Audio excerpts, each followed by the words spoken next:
So I was watching the X Zone TV channel last night when I was abducted by aliens, and they kept repeating to me over and over again, simultv.com, simultv.com. What's simultv.com? That's what I asked them. They had it written on the side of their UFO. How do you spell that? UFO. No, I mean simultv.com. simultv.com. simultv.com. Right. simultv.com. Interesting that you were abducted by aliens in a simultv.com UFO last night. Oh, yeah? Yeah. Now that you mention it, I remember now last night I was awakened from a deep sleep. My great-grandmother was standing there. She said she'd come from the hereafter to tell me about simultv.com. She even spelled it out for me. simultv.com, sonny boy. simultv.com. simultv.com, sonny boy. Wow. Yeah. Guys, you'll never guess what my psychic guru just told me. simultv.com. Exactly. Are you guys psychic too? Of course. We all know about simultv.com. simultv.com.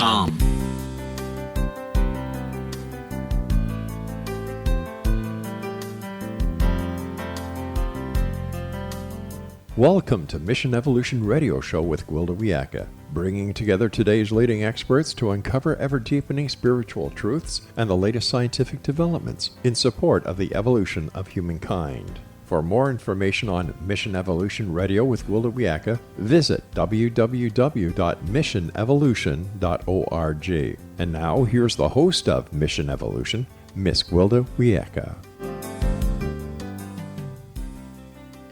Hello, dear friends, and welcome to Mission Evolution Radio Show, where we share innovative thoughts and explore deepening truth in the support of the path to unity and enlightenment. I'm your host, Gwilda Wiyaka. This hour, we'll be looking at shamanism and Qabalah as evolutionary tools. Many of us are looking for the truth, yet, like everything during the lower frequency times, truth became a limited, polarized thing. Is or isn't, true or false, black or white, with a vast, unaddressed gray area in between. Higher frequency, by its very nature, is starting to fill in the gaps between the polarities, changing the way we can conceive of truth. As we're confronted with embracing a more unified reality, it's proving very useful to compare divergent practices to find what they have in common. For in this commonality, a larger, more unified truth can emerge. Our guest this hour has spent time studying two very divergent practices, shamanism and the Qabalah. Daniel Moeller is the author of numerous books, including Shamanic Qabalah, a mystical path to uniting the tree of life and the great work. Daniel is an artist, educator, and esoteric consultant. Formerly an adjunct professor, he has extended his teaching, which includes professional training and independent academia, to other areas of life. Daniel is also a sanctioned teacher of Peruvian shamanism, trained in multiple spiritual disciplines. Daniel uses the art of shamanic healing to help others during times of transition and transformation. His website, danielmoellerweb.com. Daniel, thanks for joining us on Mission Evolution. Thanks for having me. I appreciate it. What's your formal educational background, Daniel? Well, actually, liberal arts is where I had my start. And I was an adjunct professor at Baker University in Kansas for quite some time. And I enjoyed it, but I really wanted to find another way to be able to reach people. And I liked liberal arts because it helped me have a wider point of view of all subject matters. So, yeah. What's an esoteric consultant? Well, I use the term esoteric consultant because there's a lot of people that call themselves spiritual healers and other sorts of titles, but I use that because I want to separate myself from people needing to always having to come to me for life problems that are personal and more matters that are spiritual in nature. And so that can range from the personal to the transpersonal to people even coming to me in times of spiritual crisis. Not that I don't want to be someone who can assist others during other times of need, but I'm not a trained psychologist, and I usually try to refer people elsewhere whenever they're needing personal life issues. But I keep my bandwidth in the area of the esoterica because that's the area that I know that I can most better assist people with. Who was your shamanic teacher? Well, I've had a few. But my primary teacher in the shamanic arts is Don Oscar Miro-Quesada. Don Oscar Miro-Quesada is a Comasca curandero from Peru who brought the wisdom of the Peruvian Andes and the Amazon to America to find a way to transcribe these ancient wisdom traditions and implement them into the modern world in such a way that we would understand it.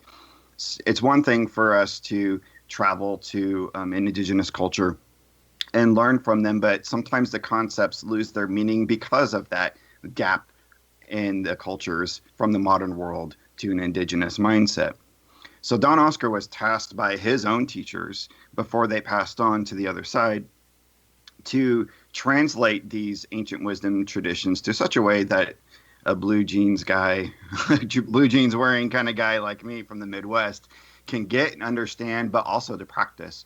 So he started a tradition, which was really a synthesis of the traditions that he learned, called the Pachakuti Mesa Tradition, that he brings out into the world. And I learned directly from him as well as from others in that particular tradition, but I've also learned from other shamanic paths as well. But that's the primary modality in which I practice.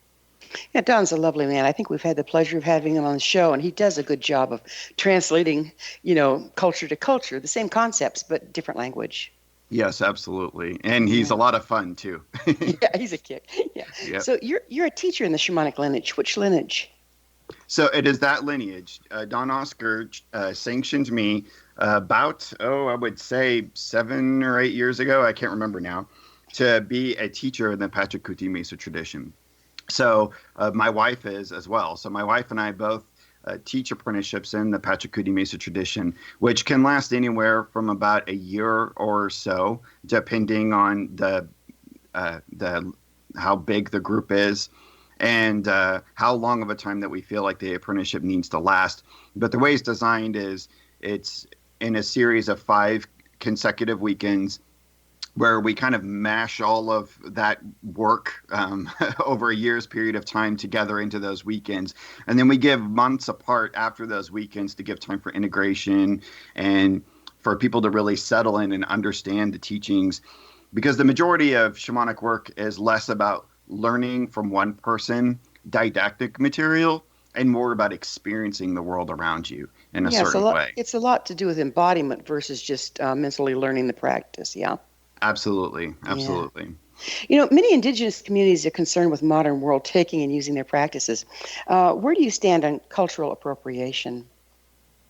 That's a very interesting concept. So I actually have been called out quite a few times for cultural appropriation, and I wrote an article about it that has many titles depending on where it's been published, but it's all about using the word shaman. And whether or not even calling yourself a shamanic practitioner is cultural appropriation. And the way my teachers have described this to me is that shamanism is really multicultural. And it's even beyond being indigenous. Every human being is shamanic in nature because shamanism is really about just getting to that root of the connective source of the planet and the universe. And every religion really does this and at its root, at its foundation. And so it's really just eliminating the didactic material of any worldview, eliminating the priesthood, as it were, in a sense of not creating any separation between yourself and the creative source of the universe. So that's where I usually come from in that. At the same time, I have had many connections in the Native American community, not only in North America, but in South America. And although there are some that, really like to have a fervor over the cultural appropriation that is happening, because there are some people that take advantage of these practices, but there are others that feel like that it is good for all of us to learn these ways. It is good for especially those of the modern world and the Western mindset to remember who we are as a connective humanity together. And seems like our future depends on that, doesn't it? Exactly. And that's why Don Oscar Miro-Quesada was tasked with coming to the United States to teach Westerners these ways, because really we need to turn some things around on this planet, the way we treat each other, the way we treat our Mother Earth. And one of the ways in which we can do that, there are many ways, but one of the ways we can do that is through shamanic practices that help us remember that we are all really one humanity on this planet, and this planet is our mother. Mm-hmm. For those of us that don't know, what is the Qabalah? The Qabalah is, some would say, an ancient Judaic mystery tradition, and it's a tradition of Judaism that really dives deep into the esoteric or mystic qualities of the Torah and other teachings of the Judaic path. Some people would say that Kabbalah is as ancient as Eden. Some have said that even Adam was given the teachings of the Kabbalah. Others have said that Moses was given the teachings of the Kabbalah along with the Torah on Mount Sinai. And so it's had many fractured areas in terms of history as to who's deciding how it's emerged, how it's come to be. But ultimately, Kabbalah, literally what Kabbalah means is to receive. And so it's a way of being able to explain man's relationship, or the mortal world's relationship, with God. And the big dichotomy about that is that the mortal world, man's world, is quite finite, whereas God is infinite in nature. So it's about bringing these two pieces together and understanding what it is about that relationship that makes us tick and makes us have this yearning of seeking something beyond what's currently in front of us right here and now. Where did you learn about it? Well, funny enough, I talk about this in the introduction of my book. And I've always kind of known about it because I've been very into the Western mystery traditions, magic, and the occult, and other esoteric arts, and Kabbalah always comes up. But for me, it always felt like it was sort of the quantum physics of mysticism. So I was always afraid to kind of dip my toe into it. And I dived more into the shamanic path for many years. But it was, I actually noted as being Day of the Dead 2013. I had a friend of mine who is very into sacred architecture. He's kind of a local Graham Hancock, I like to call him, because he knows all about the pyramids and Egyptology and what all that sacred architecture really means. And we're going to have to pick up on this. We're going to have to pick up on the sacred architecture on the other side of a commercial break. It is time for a short pause, and Daniel and I will be back after the break. You're listening to Mission Evolution Radio Show. We're coming to you on the X-Zone Broadcast Network, www.xzbn.net.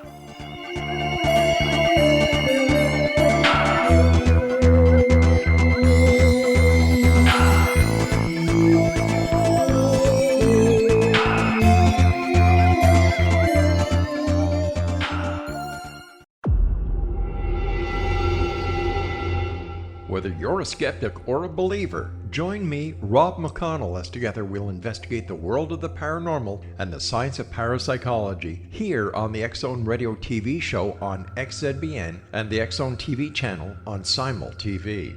Since 1990, the X-Zone Radio TV show has been the place where people dare to believe and dare to be heard. Together, we'll investigate UFOs, aliens, ghosts, Bigfoot, psychic phenomenon, lake monsters, conspiracy theories, government cover-ups, the truth embargo, alien abductions, ESP, haunted locations from around the world, and so much more. With over 28 years of broadcasting and more than 4,500 individual guests, the X-Zone is truly a place where fact is fiction and fiction is reality, as evidenced by the credibility, integrity, and professionalism of the guests that we bring to our international audience. If you have seen a UFO, had a close encounter, seen a ghost, Bigfoot, lake monster, or a story that you would like to share or have investigated, contact me, Rob McConnell, by sending me your email to xzone@xzoneradiotv.com, or you can call toll-free 1-800-610-7035, extension 143, and on Skype, X-Zone Radio TV. For more information on the X-Zone Radio TV show with yours truly, Rob McConnell, visit www.xzoneradiotv.com or www.xzonetvchannel.com or simultv.com and xzbn.net. Until next we meet here in the X Zone from our broadcast center and studios in Hamilton, Ontario, Canada, always remember, X Zone Nation, keep your eyes to the sky and your heart in the light.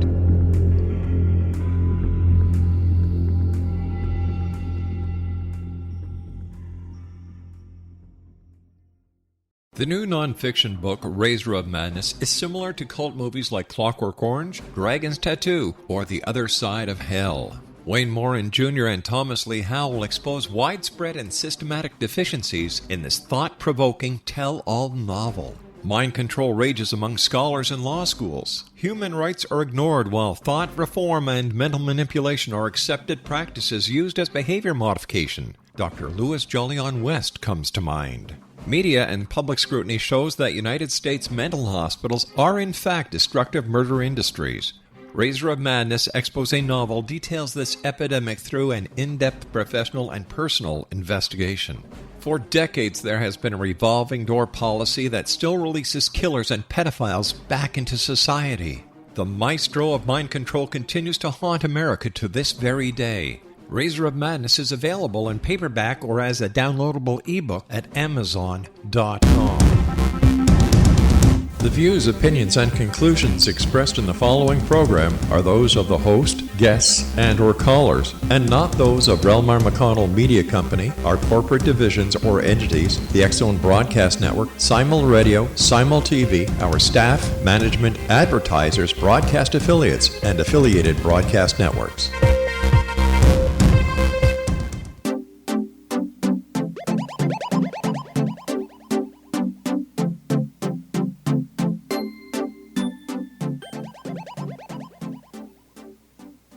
Welcome back. This is Mission Evolution Radio, dedicated to unification and evolution of consciousness. Remember, past episodes are available on our website, missionevolution.org. I'm your host, Gwilda Wiyaka. Our guest this hour is Daniel Moeller. His website, danielmoellerweb.com. Daniel, would you mind continuing with your discussion? We were talking about how you got interested in the Qabalah and Yes. So I had this friend of mine who is very into sacred architecture, and he came to do a talk at my home at Day of the Dead 2013. When he came to talk, he did not get into sacred architecture. He did not get into Day of the Dead. And he started talking about Qabalah and consciousness. And I got into talking to him about how I was afraid to get into it because it just seemed way too advanced. Traditionally, in the Judaic history, one would not even begin learning the Qabalah until they were at least 40 years old, and they had a foundation in their life set, a house, many wives, so on and so forth. The whole idea being that you really need to have your stuff together, and you really need to have a whole gamut of learning behind your back before you begin into that work. And my friend told me, don't worry about it. You know, what life is really just this massive buffet splayed out before us. And the whole duty that we have as incarnated beings is to go out and taste a little bit of this and taste a little bit of that. So just dive in and give it a try. And he inspired me. So I went ahead and gathered all the information that I could on Qabalah, and I went through a 2.5 to 3 year long journey of my wife and I gathering a lodge of people together to engage in a path working in the Holy Qabalah, which is really a strong ceremonial process that was on a weekly basis of real shamanically diving into the teachings and journeys of the sacred Qabalah and the Tree of Life, and allowing that information to interact with our souls and grow. So what is the Tree of Life? The Tree of Life is the primary symbol set within Qabalah. And what it is not just a symbol, but a composite symbol composed of a series of 10 spheres. These spheres are called sephirot, which really means emanations. And what they are the various levels, the various emanations of the way God manifests in the universe. 1 through 10 series of these levels. And they're connected by 22 lines, which are normally just called paths, that represent the relationship between the connections of these 10 sephirot. And so 10 plus 22 equals 32 paths of wisdom, which is what's talked about in the Sefer Yetzirah, the Jewish Book of Formations as being the primary paths of wisdom one needs in order to concern themselves with God's creation in the world, so to speak. So the paths between the Sephiroth to the Tree of Life are really kind of roadways. If you wanted to see the Tree of Life as a map of the universe or a map of consciousness or even a map to God, and you travel these roadways through the inner space of your own mind, through the various symbol sets that were represented by these roadways, these paths, to travel to the destinations, to the Sephiroth, to gain a deeper understanding and knowledge of what God is and what God really truly means. So what inspired you to combine shamanism and the Qabalah? Well, as my wife and I began our studies into Kabbalah, we began to uncover a series of symbols and correlations with the shamanic traditions that we were used to. And I started looking deeper into this and realizing that, whoa, I'm kind of heading into Joseph Campbell territory here. And for those that may not know who Joseph Campbell is the mythologist who found a correlation between almost every religion and every mythology across the planet, uncovering the fact that really at their root, they're all kind of the same thing. They're all kind of telling the same story, but just in different ways and through different cultural contexts. Yeah, and the master of comparative mythology, right? Exactly, Yeah, exactly. Yeah. A Hero with a Thousand Faces was his primary work in which he communicated that. And that's what the Star Wars story is all about as well, for those that appreciate movies. And Joseph Campbell had a big hand in creating that mythology of Star Wars. But I digress. So when we got further into that, seeing the deep correlations between Kabbalah and these other religious paths, but most importantly, our own path, which was shamanism, and in specifically Peruvian shamanism, our minds were blown.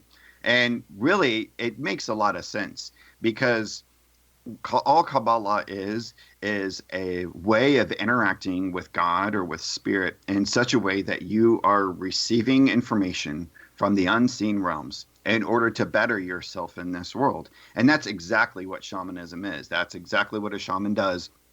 They travel to an altered state of consciousness and they receive information in order to bring back into this world to heal another person or to better themselves. So really, these are one and the same thing. That's fascinating. So shamanism and Kabbalah are ancient forms. What relevance do they have today? How can they help us out of this mess?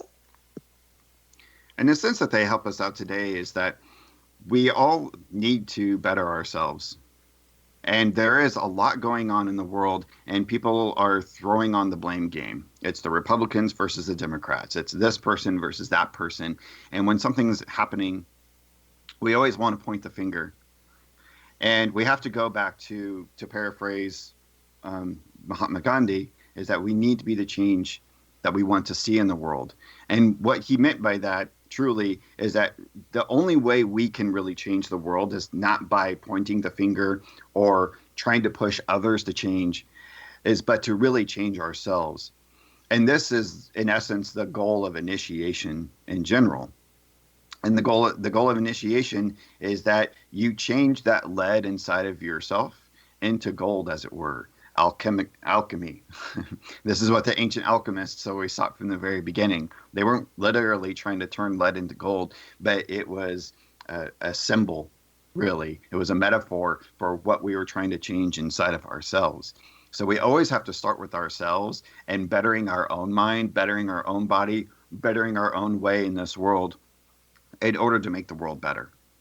Do you see us as having an opportunity to evolve in a more unified state at this particular time? Oh, absolutely. In fact, whenever I see multiple instances of chaos cropping up, I always see those instances as opportunities for growth. This kind of relates back to the whole trickster ideology in Native American mythology. The trickster was there to kind of remind you to be in this world and to remind you what it was that you needed to work on by coming and razzing you or teasing you during a ceremony and really pulling you out of this state of feeling like that you're separate from the world.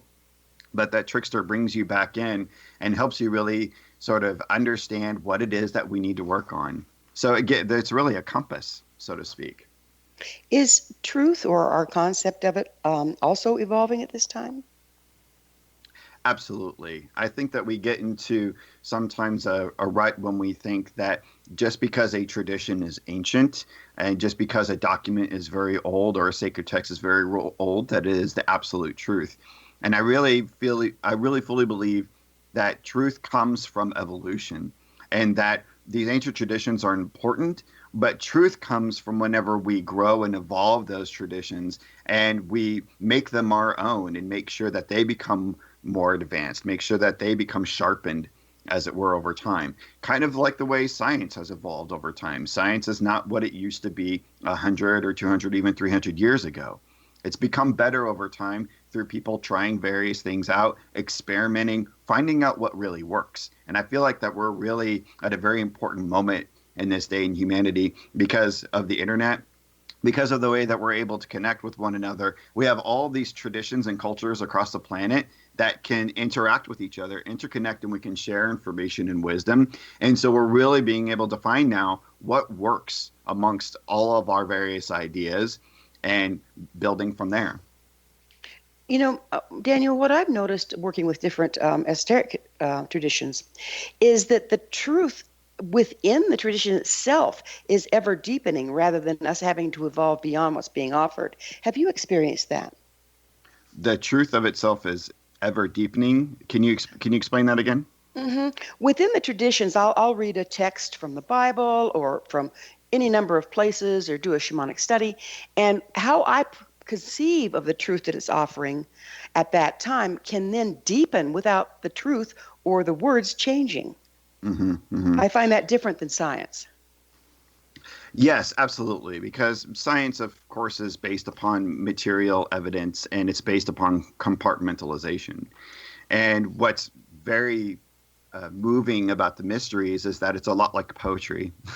The truth that we find in hearing a song or looking at a painting or even going outside and having an experience of being in nature, being around trees or mountains, is that true? It becomes a truth that is more intuitive, and not intuitive in the sense that whatever flight of fancy comes into our head happens to be the best idea, but really finding a deep connection of soul, because that's really why we are all here, is not to necessarily jump into a spaceship and fly off into the stars, but as a humanity, we are a collective soul. We are the soul of Mother Earth, growing and changing together. And we'll have to talk about the collective soul after another short pause. Daniel and I will return to discussion on the other side of this break, so you stay right there. This is the Mission Evolution Radio Show on the X-Zone Broadcast Network, www.xzbn.net.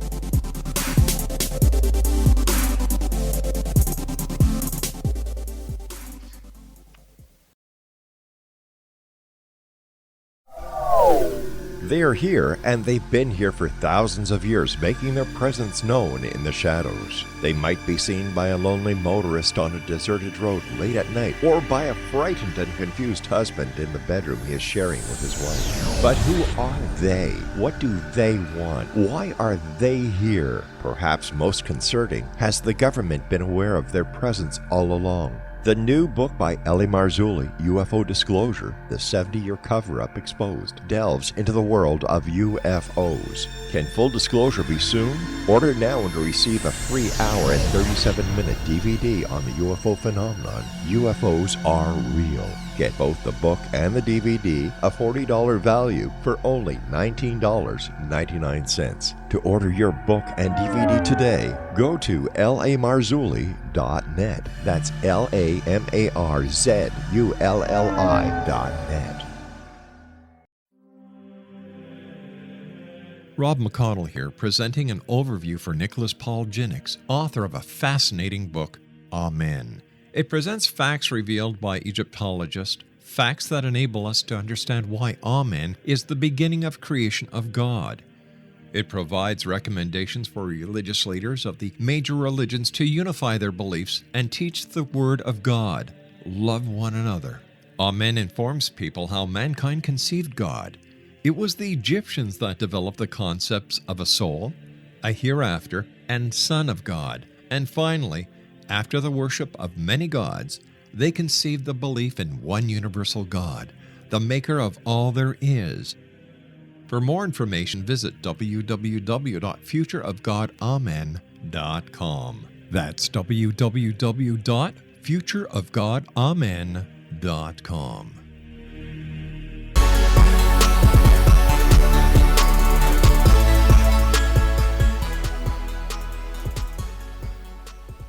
Welcome back. This is the Mission Evolution Radio Show, www.missionevolution.org, bringing the latest tools and information to support the path to enlightenment. I'm your host, Gwilda Wiyaka. Our guest this hour is Daniel Moeller. His website, danielmoellerweb.com. Daniel, we were just getting into the collective soul. Would you please tell us what you mean by that? Yes, absolutely. Well, the concept of soul has always been a nebulous concept to begin with. So trying to describe what soul is, again, like I was saying before, akin to poetry or trying to describe a painting. But I feel like we each have our own personal soul, which is our area of expression in this incarnation. And collectively, we together are an organism. We literally came from Mother Earth. Even if you look at the science of biology, we literally grew out of this mother, this Gaia, who is a conscious being in and of herself.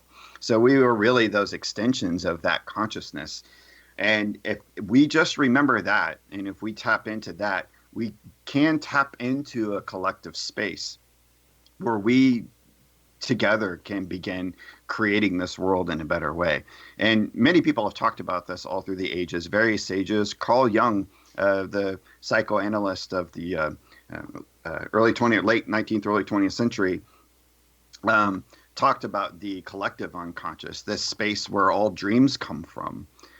And the Hindus talk about the Akasha, the Akashic record. It's this collective, invisible space that we all tap into to experience magic or to experience the mystical connection of God. So I believe that the collective soul is something that exists, and I believe that it's something that every human being has the potential to access. So how can combining shamanism and the Qabalah help evolution at this time? Well, I think that what makes shamanism unique is that it's really different for every single tradition that you experience, and it's different even within that. Shamanism is based upon family traditions being passed down. So it's likened in this case to, say, a Christmas tradition with your family. You learn how to decorate the tree a certain way from your parents. You learn how to prepare a certain meal a certain way to celebrate the holidays. But when you have your own family, you may do the same thing, but you may tweak it a little bit. So because of that, shamanism is ever evolving, and it's different within every subset of culture that you interact with. Qabalah, on the other hand, is fairly refined. It's had its own evolution itself, but it has a strong context of academia behind it. Many people that have worked the paths of the tree of life and have interacted with the Qabalah in such a way that there is tons of documentation and symbol sets that have been empowered over time through people using them. A symbol, really, if you go back to that concept of soul, is an idea that has a soul itself. And every time you interact and have a relationship with a symbol, you empower it and it grows over time. So Qabalah holds a lot of power because of that, through the Hebrew letters, the letters of the Hebrew alphabet, and other Kabbalistic correlations that are used by the Western mystery tradition, such as the Tarot and other various symbols. So do the symbols and the relate to like archetypes and metaphors like is used in shamanism and other traditions? Absolutely. Again, the goal is to tap into that collective soul, correct? And the way that we do that is we interact with symbols that give us an archetype that is an expression of that soul. So it's a basic idea that exists in almost every culture across the planet, indeed in every mind across the planet. But it just expresses itself in different ways with a little bit of variation here and there. But many times, a lot of those archetypes are very similar. To go back again to Carl Jung, this is why Carl Jung was able to take the expressions of other people's dreams and to be able to find similar correlations between the various symbols that would show up in a person's dream time. If you were dreaming about a house, that usually meant that you were dealing directly with your psyche, and the various rooms in that house represented various parts of that psyche. And he found that that was a very common thread in almost all of his subjects. You know, one of the things that I see that's always kind of concerned me a little bit is when people first delve into shamanism, sometimes people have been into it for a long time, they take the archetypes, the metaphors as literal and start polarizing. Oh, there's a demon in this person, et cetera, et cetera. Would you mind speaking to that? Oh, absolutely. In fact, what's interesting is I have an entire section in my book that talks about literalism and not taking things too literally. I think a primary example of this is the idea of the masculine and feminine aspects of the universe. So we talk about ideas of God and goddess in many cultures. And if you look into Kabbalah, there is even the notion of God and goddess. Even though when we think Judaism, we think of one God, there are two expressions that are primarily masculine and feminine in nature. And the problem that people run into is that they literalize this. They think, oh, well, on the feminine side of the symbol set of the Tree of Life, this doesn't make any sense to me, these particular symbols, because they seem a little bit more too severe or a little too harsh. So why are we correlating that with women? We're not correlating that with women. That's the feminine aspect of the universe. You have to think about it as positive and negative. This is part of the Hermetic principles, the law of polarity, that the universe is built like a battery. And there's a reception piece, and then there is a positive piece, a piece that moves forward into that negative space. So it's really the aim of any symbol really is to destroy that symbol and get what's behind it, to understand what's really behind the veil. What is it really trying to say in the broader context? Because when we're speaking of God, when we're speaking of the infinite, really all of these other notions of masculine and feminine or good or evil are fairly obsolete when it comes to that great infinite source. So if we start to apply the translations that we can get by translating archetypes and the symbols to the events of our daily lives, do we start to then bridge into spirit? I believe so, and I think that comes through integration. So what I mean by that is there are various symbols within this work, such as the sun and the moon and what is called the shadow in shamanic traditions, and the Kabbalists refer to as neshama, the individuality, ruach, the personality, and nefesh, which is the shadow. And so you have these three different levels of being. The personality is kind of the middle grade. The personality is who we are here and now, normally represented by the moon, because the moon pulls and tugs on us. The moon rules our emotions. It maneuvers the tides of the planet. And so our personality is ruled by the moon lots of times in the phases and cycles of the moon. This is our base self. But then we have our shadow, which is more animalistic in nature. It's where our fears live. It's that repressed part of ourself that is always trying to act up, to let us know what's going on and what we're afraid of and what we may not want to be a part of. But then there's the individuality, which is represented by the sun, which is that piece that we look into, that's that higher compass, that life-giving essence. The sun brings us life. We would not have the life on this planet that we would without that sun. And it is the source of life of the entire solar system. And so the sun and moon are normally attributed to having masculine and feminine attributions, but it's really breaking through all that and understanding that just taking that individuality, that higher aspiration of what we want for our lives, that goal, that sun, and our current personality here, but also not ignoring our shadow, because if we ignore our shadow, it will act up and it will derail our success. We really need to bridge all three of these realms together. We need to unite them, integrate them, which is really the essence of the great work, which is part of the subtitle of my book. The great work is having full integration with oneself, to know oneself completely.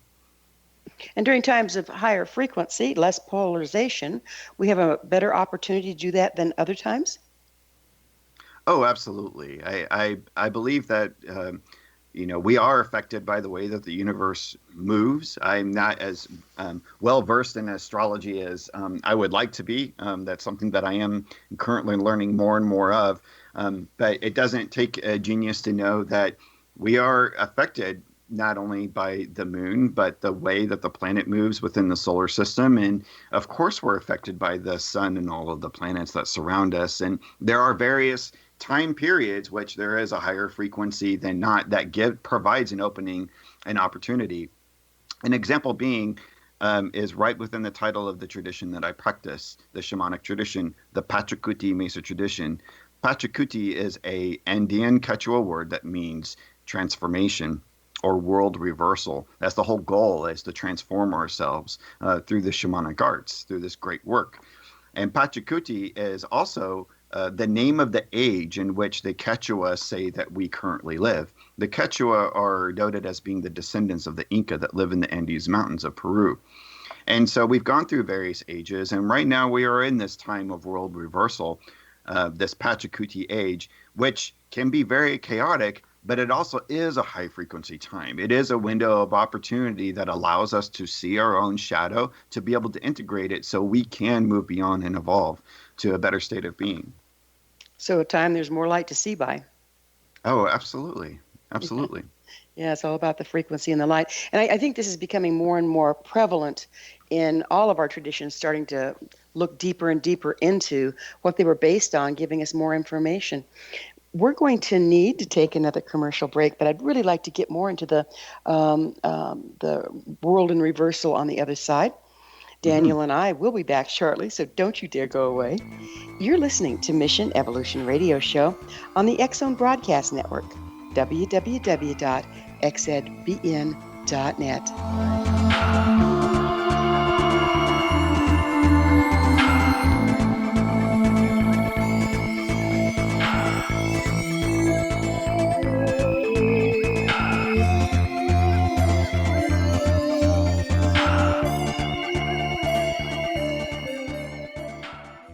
You have heard of the X-Zone? Now watch it on Simul TV, plus 500 video games, live TV channels, free video on demand, worldwide, and more. Does this sound like tomorrow's television? Well, it is, but you can have it today, right now. It is Simul TV. Simul TV offers what the others only wish they could provide. 15 exclusive channels like X-Zone, Sci-Fi, and Horror. We are worldwide. No other provider offers that. 500 built-in video games. No need to have an extra expensive system. We have them included. Free video on demand. Live streaming events from around the world. Interactive online network, and much more. Tomorrow's TV today. Simul TV. Sound too good to be true? Well, it's not. You can have Simul TV today. Sign up at simultv.com. Do it today. They are here, and they've been here for thousands of years, making their presence known in the shadows. They might be seen by a lonely motorist on a deserted road late at night, or by a frightened and confused husband in the bedroom he is sharing with his wife. But who are they? What do they want? Why are they here? Perhaps most concerning, has the government been aware of their presence all along? The new book by Eli Marzulli, UFO Disclosure, the 70-year cover-up exposed, delves into the world of UFOs. Can full disclosure be soon? Order now and receive a free hour and 37-minute DVD on the UFO phenomenon. UFOs are real. Get both the book and the DVD, a $40 value, for only $19.99. To order your book and DVD today, go to lamarzulli.net. That's LAMARZULLI.net.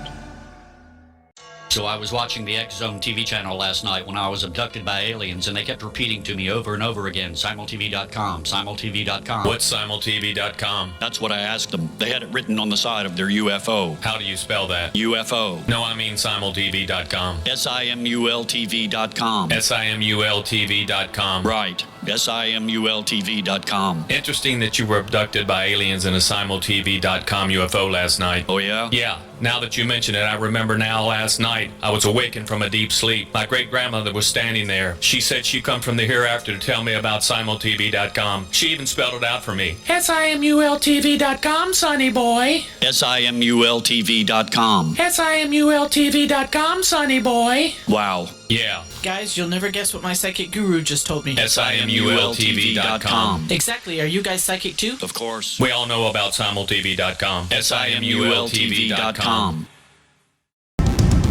The views, opinions, and conclusions expressed in the following program are those of the host, guests, and/or callers, and not those of Relmar McConnell Media Company, our corporate divisions or entities, the X-Zone Broadcast Network, Simul Radio, Simul TV, our staff, management, advertisers, broadcast affiliates, and affiliated broadcast networks.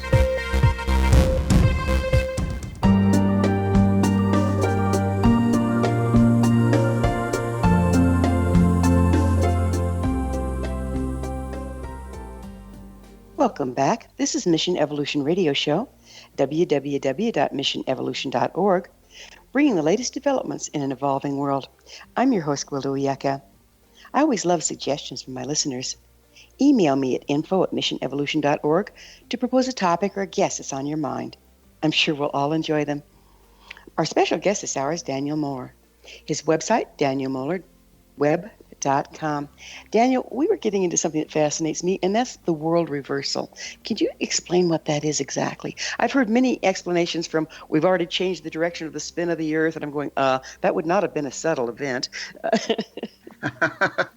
Yeah. Well, again, as we were talking about literalism, when Pachakuti that term is used, we aim to not take it literally when we hope for a world reversal. But at the same time, we ask for a world reversal within each one of ourselves, that each one of us, our worlds get turned upside down, as it were, to shake things up, to be able to see the areas of our life that we may not be living in alignment with the natural world, and how we can better ourselves.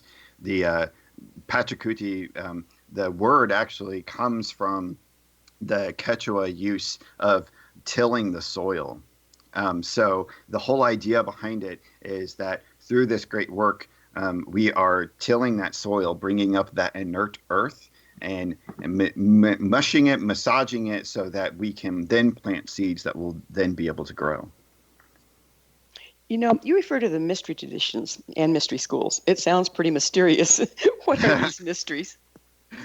The mystery traditions are what I ascribe to the schools that have always taught this great work, that have taught the Qabalah, the Tarot, the shamanic traditions. Again, it's really all the same information that have existed throughout time, but have been kind of kept a secret. And a lot of that has been because of various establishments throughout history that have sought to oppress those various schools. But you can find traces of them all the way back to ancient Egypt. Some would say even Atlantis, if you're a believer in Atlantis. You can see them in Greece. You can see them even in the various traditions of Christianity, Islam, and Judaism. They're usually on the fringe. They're usually groups of people that are teaching more of how to have a direct connection with the powers of the universe, rather than having to go through a priest or a priestess. So really about you becoming your own priest or priestess, you about becoming your own mystic. But you know, when we moved into the slower moving times, the lower frequency times, didn't they become mysteries because we simply didn't have the individual ability to connect as well? That's true as well. And I think that had to do a lot with just where we were at in history. There wasn't a whole lot of access to this information. You normally, really on a practical level, had to be well versed in many of the various sciences and arts and multiple languages in order to be a part of these schools. So there was a class structure there as well, and it prevented a lot of people from being able to have access to this information. We are not there anymore. We live in a time frame where, you know, a fellow that lives in the Ozarks inside of a trailer can connect to a shaman in Bolivia who's very high frequency and is very well adept in being a healer and a very enlightened individual, and they can share ideas and connect with one another. I mean, we live in a fascinating time. That's for sure. It's a wild time, but it's pretty fascinating. I'm not bored, are you? Oh, Lord, no. I don't think so. If anybody can't see the wild roller coaster humanity is on right now, then I feel sorry for them. Yeah, they're probably under the wheels. So you've mentioned this several times. What do you mean by the great work? What's the great work? The great work is really that whole process of integrating those various parts of oneself into a unified whole.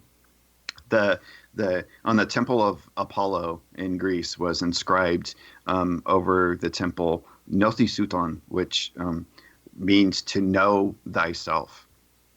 And Yeshua in the Gospel of Thomas, the Christ, even talked about this.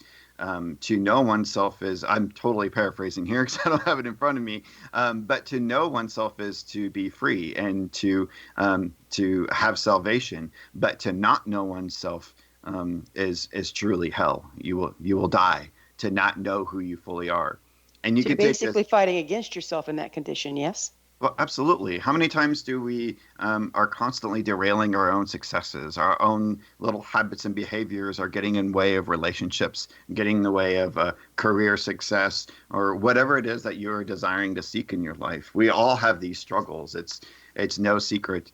But the whole key to this is to not repress those parts of ourselves, to become aware of them, and to not necessarily cut them away, but to find a way to integrate them. Because all these things inside of us that may be derailing our success, our fears, our insecurities, are really symbols themselves. They are signs within ourselves that are there actually to provide a teaching.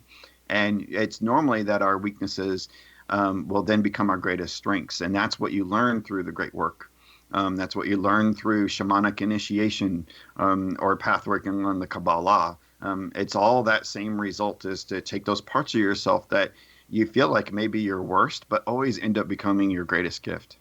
Transmutation and integration at its finest, huh? Absolutely. That's what it's all about. You say the path of the mystic is a calling. Would you go into that a little for us?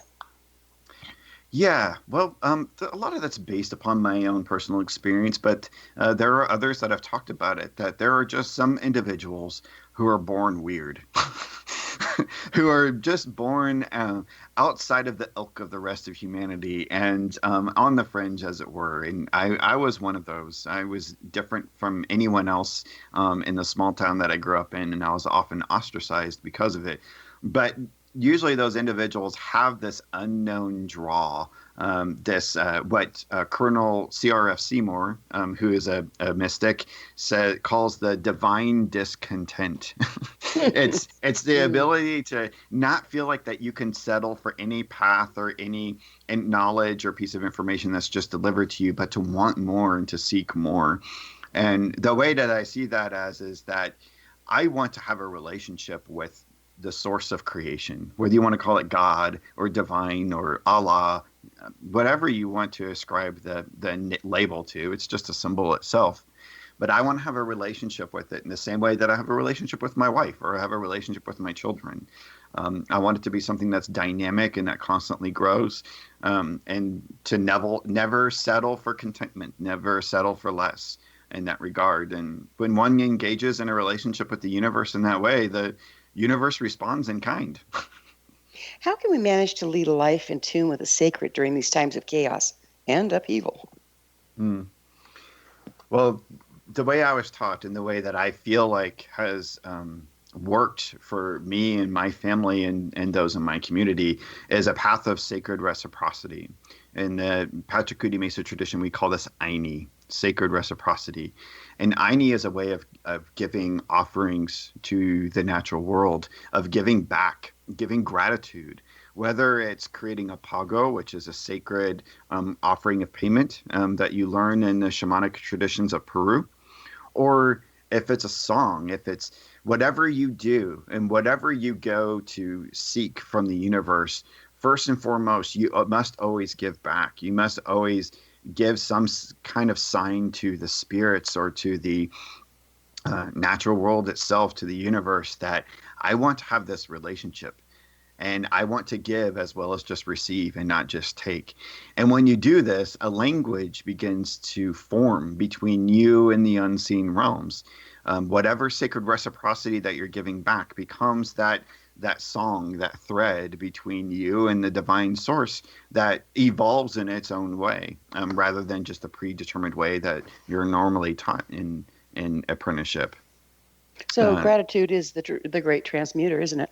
If you don't have gratitude, you don't have anything. But the hardest times I have ever had in my life, the only way I have ever gotten out of it at all is to fall down on my knees, and even in my worst moments, just scream, cry, or express gratitude in the universe that at least I am incarnated, unconscious, and I am having an experience. And if we can't feel that and express that and have that be a part of our soul's flow every single day, really we as a species become closed off. We're not open then to receive, which there again is that link to Kabbalah, to receive the divine light, to receive that information from the unseen. We're just about out of time, but it seems like it all boils down to that breath in, breath out, give and receive in balance in order to re-enter the circle of life. Oh, yeah. It's all about that natural rhythm. And the breath was the very first thing that ever came into creation. And it was the very first thing we ever did as soon as we were born, is we drew that breath. And it does come down to that. That is the source of all things. Well, Daniel, it's hard to believe, but we're already out of time. I can't thank you enough for coming on the show. Well, thank you very much. I had a great time. Yeah, I really enjoyed our conversation. Our guest this hour has been author of Shamanic Qabalah, a mystical path to uniting the tree of life and the great work, Daniel Moeller. His website, danielmoellerweb.com. Remember to join our email family to stay abreast of all the exciting new things we have coming up at missionevolution.org. This has been Mission Evolution Radio Show with Wilda Wieka on the X-Zone Broadcast Network, www.xzbn.net. Join us next time as the mission continues, bringing information, resources, and support to an evolving world.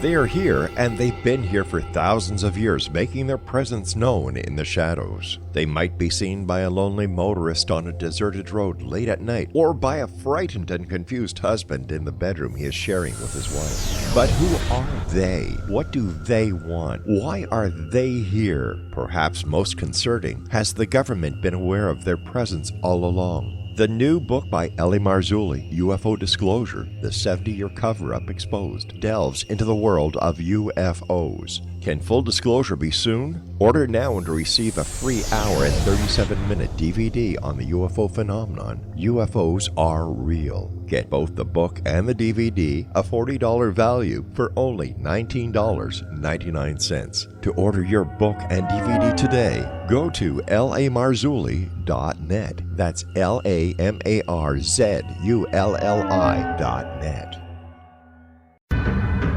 If you are looking for a safe, zero-calorie natural option to the harmful artificial sweeteners on the market today, Just Like Sugar is what you're looking for. Just Like Sugar is a wonderful natural alternative for those health-conscious people who choose a calorie-restricted diet with a great, pure, sweet flavor that tastes just like sugar. Just Like Sugar is a great natural option for people suffering from diabetes and may be useful in restricted diet programs where standard sugars are not allowed and does not cause a laxative effect of some other sweeteners. Just Like Sugar comprises a perfect blend of chicory root fiber, natural calcium, natural vitamin C, and Just Like Sugar's sweetness comes from the natural flavors from the peel of the orange.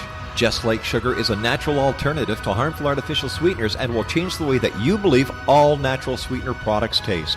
Just Like Sugar is available at your local Whole Foods markets, Wild Oats markets, Henry's, Sun Harvest, and many other fine natural food stores in the U.S., Canada, and worldwide.